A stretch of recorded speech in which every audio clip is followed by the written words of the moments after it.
Les Mille et une nuits, traduit par Antoine Galland, tome 1er. Nuit 48. Dinarzade, quand il en fut temps, adressa ces paroles à la sultane.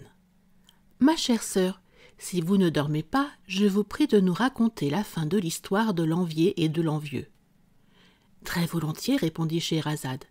Voici comment le second calender la poursuivit. Le bon derviche, dit-il, étant donc monté sur le trône de son beau-père, un jour qu'il était au milieu de sa cour dans une marche, il aperçut l'envieux parmi la foule du monde qui était sur son passage. Il fit approcher un des vizirs qui l'accompagnait et lui dit tout bas : « Allez, et amenez-moi cet homme que voilà, et prenez bien garde de l'épouvanter. » Le vizir obéit, et quand l'envieux fut en présence du sultan, le sultan lui dit : « Mon ami, je suis ravi de vous voir. » Et alors, s'adressant à un officier, « Qu'on lui compte, dit-il, tout à l'heure, 1000 pièces d'or de mon trésor. De plus, qu'on lui livre 20 charges de marchandises les plus précieuses de mes magasins et qu'une garde suffisante le conduise et l'escorte jusque chez lui. » Après avoir chargé l'officier de cette commission, il dit adieu à l'envieux et continua sa marche. Lorsque j'eus achevé de conter cette histoire au génie assassin de la princesse de l'île d'Ébène, je lui en fis l'application. « Ô génie, lui dis-je, vous voyez que ce sultan bienfaisant ne se contenta pas d'oublier qu'il n'avait pas tenu à l'envieux qu'il n'eût perdu la vie. Il le traita encore et le renvoya avec toute la bonté que je viens de vous dire. Enfin, j'employai toute mon éloquence à le prier d'imiter un si bel exemple et de me pardonner. Mais il ne me fut pas possible de le fléchir. Tout ce que je puis faire pour toi, me dit-il, c'est de ne pas t'ôter la vie. Ne te flatte pas que je te renvoie sain et sauf. Il faut que je te fasse sentir ce que je puis par mes enchantements. » À ces mots, il se saisit de moi avec violence, et m'emportant au travers de la voûte du palais souterrain qui s'entrouvit pour lui faire un passage, il m'enleva si haut que la terre ne me parut qu'un petit nuage blanc. De cette hauteur, il se lança vers la terre comme la foudre et prit pied sur la cime d'une montagne. Là, il amassa une poignée de terre, prononça ou plutôt marmotta dessus certaines paroles auxquelles je ne compris rien, et la jetant sur moi. « Quitte, me dit-il, la figure d'homme et prends celle de singe. » Il disparut aussitôt, et je demeurai seul, changé en singe, accablé de douleur, dans un pays inconnu, ne sachant si j'étais près ou éloigné des états du roi mon père. Je descendis du haut de la montagne, j'entrai dans un plat pays dont je ne trouvai l'extrémité qu'au bout d'un mois, que j'arrivai au bord de la mer. Elle était alors dans un grand calme, et j'aperçus un vaisseau à une demi-lieue de terre. Pour ne pas perdre une si belle occasion, je rompis une grosse branche d'arbre, je la tirai après moi dans la mer et me mis dessus, jambe de ci, jambe de là, avec un bâton à chaque main pour me servir de rame.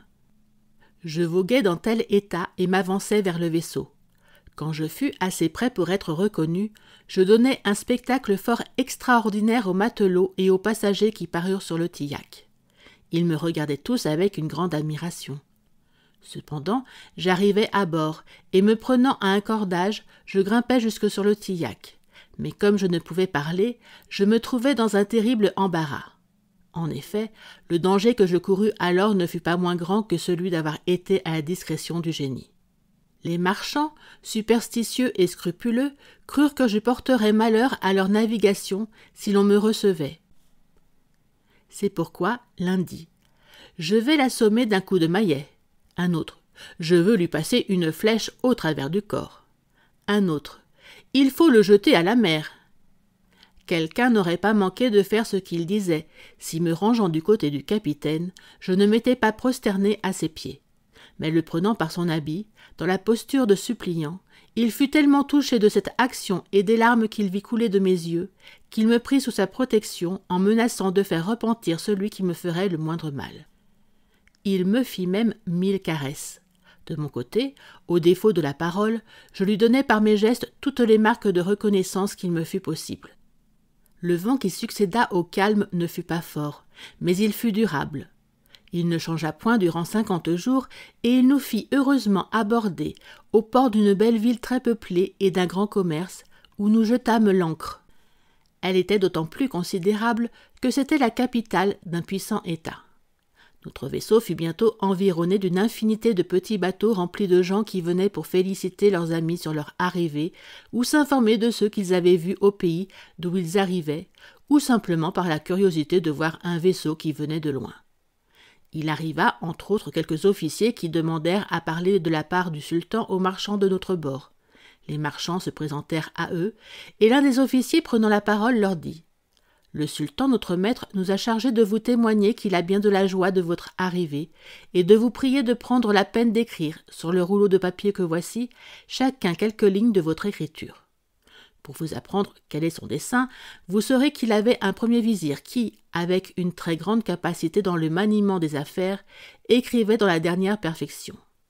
Ce ministre est mort depuis peu de jours.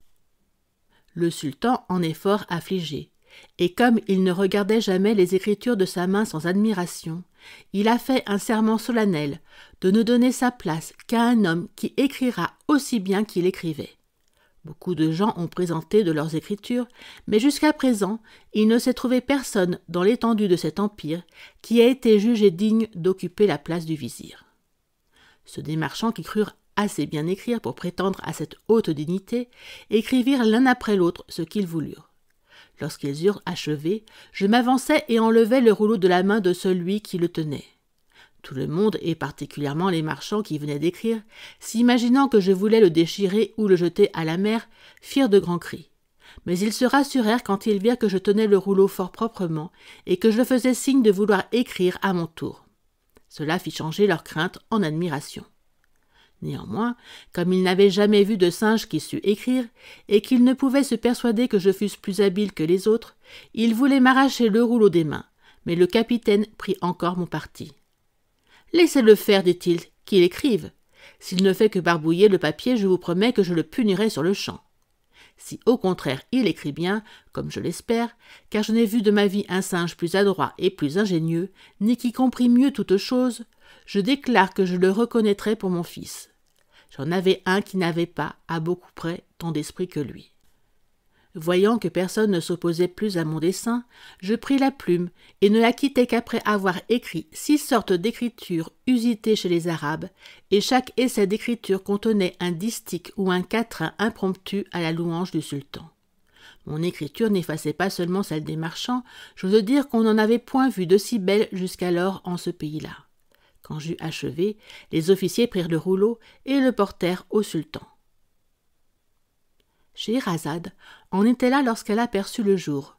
« Sire, dit-elle à Schahriar, si j'avais le temps de continuer, je raconterais à votre majesté des choses encore plus surprenantes que celles que je viens de raconter. » Le sultan, qui s'était proposé d'entendre toute cette histoire, se leva sans dire ce qu'il pensait. Merci d'avoir regardé cette vidéo. Afin de me soutenir, n'oubliez pas de liker la vidéo en cliquant sur le pouce et abonnez-vous à la chaîne, c'est gratuit.